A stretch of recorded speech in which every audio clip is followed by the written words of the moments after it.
Tell us about your character. She is, well, she's a girl who's pretty much she starts out looking for an adventure. She gets more than she's asked for, sort of thing. And she has to kind of, when everything happens with her brother, now she's on a mission to the ends of the earth to try and save her brother and get him back. Yeah. Do you enjoy the physical aspects? I mean, you guys kind of got a kick butt thing going. Yeah, I love it. I love it. I personally like martial arts, and I used to train in kickboxing and stuff myself, so I was right in there. I was like, can I do whatever, let me do stunts? And I'm like, you're going to hurt yourself. Because I'm very clumsy, so like I'll walk off stuff all the time. But I love it. I'm like, I'm fine. They're like, you're bleeding. No, it's fine. Yeah, it's good. I love it.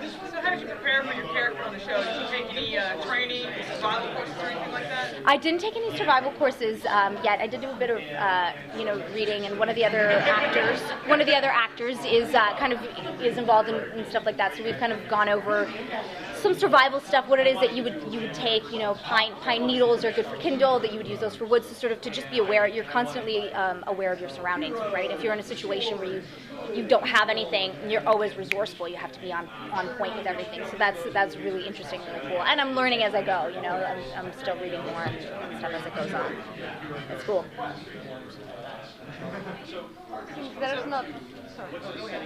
Since there's not many technology involved, how grueling is the set of Revolution? The sets are so beautiful. We walk out and it's just like you really just fall into it as soon as you get onto the set and just look around at the work that's gone into it, and it just puts you into that frame of mind and into that environment completely. They do a great job. And do you value more certain stuff now, like electricity or hot water? Absolutely. Well, hot water, I've been backpacking, so I've gotten used to that. All around you showering, you're like, soap, wow. Yeah, exactly. But I think, one thing that I did realize is when we were filming the pilot, I was thinking, if this happened right now, my family's all in Canada, and my boyfriend at the time was in Africa. My boyfriend now, but at the time was in Africa. And I was like, what? How would that? I mean, I probably wouldn't see him. And my family, I would just be on a trek to get back, and I'm so close to my family. And so it almost brought me to tears just thinking of being that far away from them. And I would be on my own, right? Because everybody would be on their own agenda to get back to their own family. So you would just be on your own trying to get back home. It'd be scary, right? I think I could do it. I couldn't do it. You know what I mean? Ugh. Parents say if you're an earthquake, fire, something like that. Yeah, well, Eric gave us as a gift when we were done filming. He gave us a survival kit backpack. The coolest thing ever. I took it apart and it was like Christmas. So I just kept taking stuff. I'm like, I'm never leaving this thing alone. Like, I'm bringing it everywhere with me. Yeah, I mean, you can't really prepare for stuff like that. You think you know what you would do. You don't really know until you're in it. All the best that you can do is educate yourself as to what you need, and that way you just hope that panic won't set in, and you'll be able to actually do the things that you need to do to survive. What is your most memorable moment filming the pilot? Ooh, good one. Memorable moment.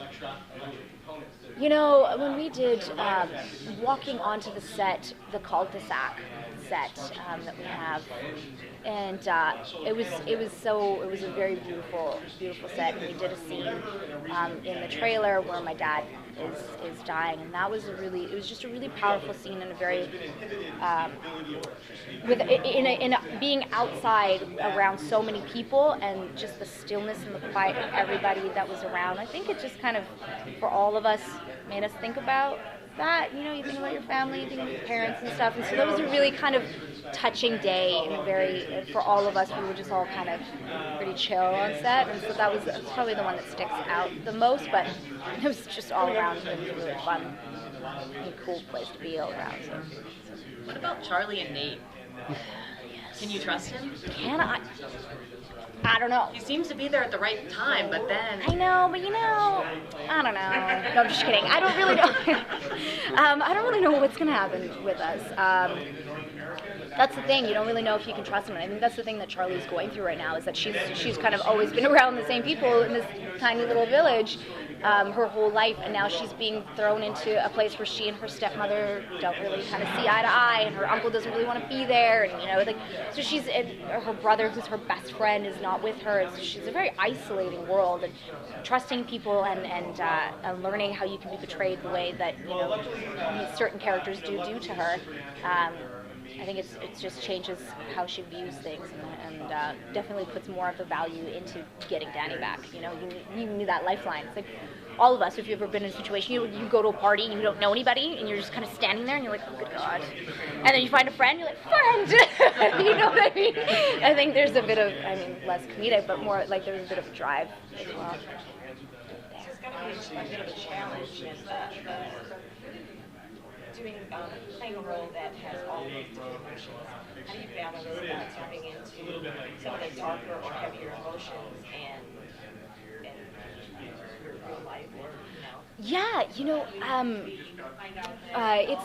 I don't know. It just kind of, I guess I just really think when we're doing this scene, I just really think about what it would be like for me. Like, everybody has different methods as to how they kind of get into it and how you can kind of distance yourself from it. And for me, getting into the heavy emotional stuff, I really start to think about what it really would be like for this character to lose that person. And it's like when you read a book, you read a book and you have empathy with this character that you're reading in a book, and you find yourself in tears, or when you're watching a movie, you find yourself in tears. It's because you can empathize with them, and that's kind of the same way that I feel when I'm reading about the character. you do your backstory, so you have an attachment to the people all around. So that's the way I go about it. And sometimes I listen to certain songs that kind of get me in touch with emotions that I store aside in my real life.